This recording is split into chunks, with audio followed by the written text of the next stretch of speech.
आप देख रहे हैं संविधान और कानून SK लाइव न्यूज।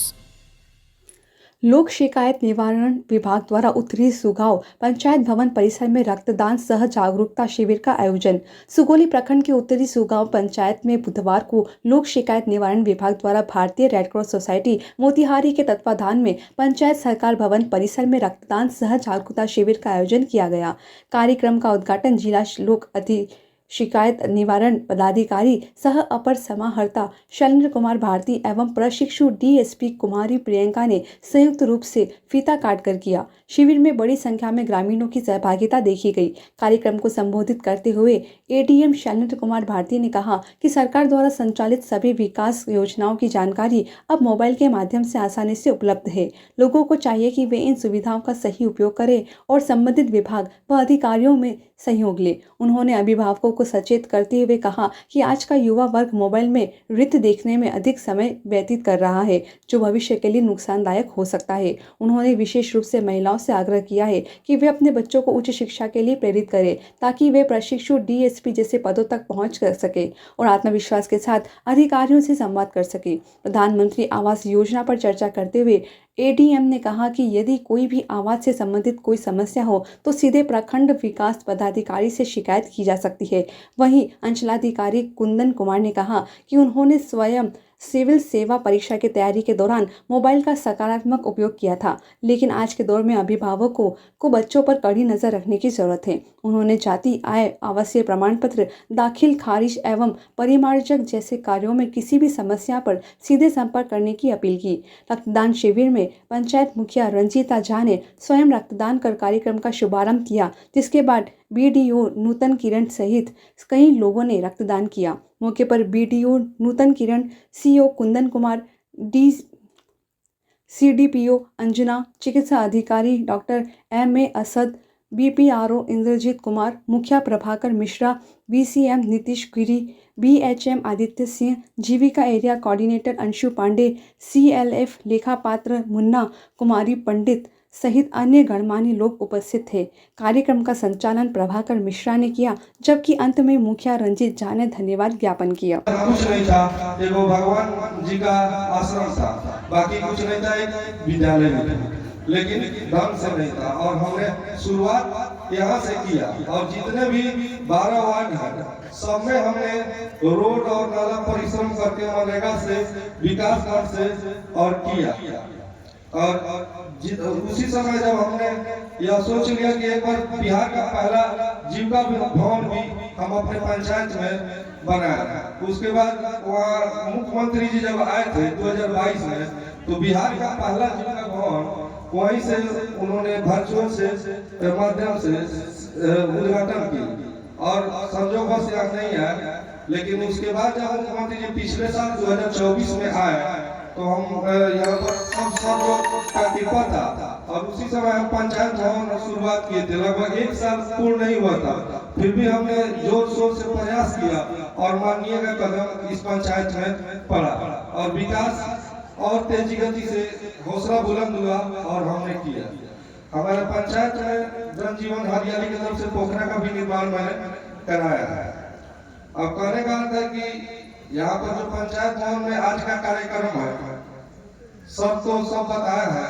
आज रेड क्रॉस भी यहाँ पर उपस्थित हुआ है। रेड क्रॉस से हर आदमी एक आदमी की जान बचा सकता है और किसी को खून देने से वहाँ शरीर में कमी नहीं होती।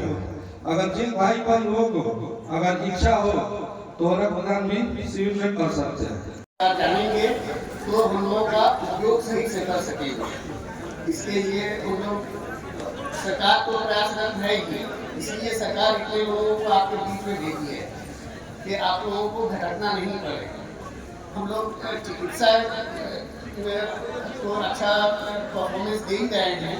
आपको जान के खुशी होगी कि सुगौली जो है ब्लॉक है, लेकिन हम लोग अनुमंडल स्तर का जो है चिकित्सा सुविधा दे रहे हैं और पूरी चंपारण में नंबर 1 पे हम लोग सुगौली जा रहे हैं चिकित्सा में आप लोगों को और हर चीज़ में। और इसमें अभी जो रैंकिंग हुआ है, अब अनुमंडल स्तर का आप लोगों को सुविधा मिलेगा। सरकार आपको सुगौली के लिए बहुत बड़ा काम करने जा रही है और हर तरह की सेवा मिलने जा रही है। मैं अपने बात को छोटा रखते हुए ये कहना चाहूँगा कि 10 फरवरी को MBA प्रोग्राम होने वाला है। तो हाथी पाँव के बारे में आप लोग जानते होंगे, जिसमें पैर जो है हाथी पाँव जैसा हो जाता है। तो ये MBA प्रोग्राम पूरे बिहार में एक साथ 10 फरवरी से शुरू होगा और आप लोगों को आशा दीदी घर घर जाके दवा खिलाएंगे और सारे कार्यालय में भी हमारे चिकित्सक मंच में उपस्थित सारे पदाधिकारी और बाकी आमजन सभी को अभिनंदन। और बेहद खुशी की बात है कि उनके लिए एक जोरदार तालियां। सबसे पहले जोरदार एक बात मैं साझा करना चाहूँगी कि मेरी ट्रेनिंग 3 दिन जीविका दीदी के घर पे रुके हुई है। 3 दिन हम जीविका दीदी के घर पे रुके हैं, उनके हाथों का खाना खाया है। उन्होंने कैसे कैसे अपना काम किया है, कैसे मशरूम की खेती कर रही है, कैसे अलग अलग स्कीम्स में जुड़ी हुई हैं, हम खुद सामने से इस चीज़ को देखे हैं। मेरी ट्रेनिंग मुजफ्फरपुर के बड़वन ब्लॉक में किसी जीविका दीदी के घर पे रुकी हुई है। तो बहुत क्लोज कनेक्शन के साथ बहुत खुशी हो रही है कि इतनी सारी जीविका दीदियाँ उपस्थित हैं इस प्रोग्राम के बारे में जागरूक होने के लिए। वो इतना उत्सुक हैं, ये बहुत खुशी की बात है। एक दो चीज़ मैं बताना चाहूँगी इस अधिनियम के बारे में। बिहार लोक शिकायत निवारण अधिकार अधिनियम 2015 जो कि 2016 से लागू है हमारे यहाँ, और 2-3 विशेषताएं हैं इस स्कीम के लेके, इस अधिनियम को लेके। वो ये है कि आप कोई भी शिकायत किसी भी अधिकारी या किसी भी विभाग की जो स्कीम चल रही हैं उनसे रिलेटेड अगर आप करना चाहें तो आप स्वतंत्र हैं। ये एक ऐसा प्लेटफॉर्म है जो आपको कनेक्ट करता है। आप डायरेक्टली घर बैठे एक पोर्टल से आप किसी भी अधिकारी के जो काम है या कोई कार्य है जो आपको शिकायत करना है वो आप कर सकते हैं। और इसमें एक टाइम लिमिट है 60 दिन का। 60 दिन के अंदर आपका निवारण हो जाना है। और आपको अगर ऐसा लग रहा है कि आप उससे असंतुष्ट हैं तो आप प्रथम अपील दायर कर सकते हैं। उससे भी अगर असंतुष्ट है तो आप द्वितीय अपील दायर कर सकते हैं। ये 3 स्तर में ये कार्य करता है, अंचल स्तर में, जिला स्तर में, विभागीय स्तर में। अंचल स्तर के नीचे जितनी भी विभागीय स्कीम चल रही हैं या जो भी कार्य है उससे आपको अगर कोई शिकायत करना है तो आप अंचल स्तर तक कर सकते हैं। सेम वैसे ही अंचल से जिला स्तर के जितने भी विभागीय जो भी स्कीम है वो आप जिला स्तर तक कर सकते हैं। खबरों के लेटेस्ट अपडेट के लिए इसी तरह हमारे साथ जुड़े रहें और इस वीडियो को ज्यादा से ज्यादा शेयर करें।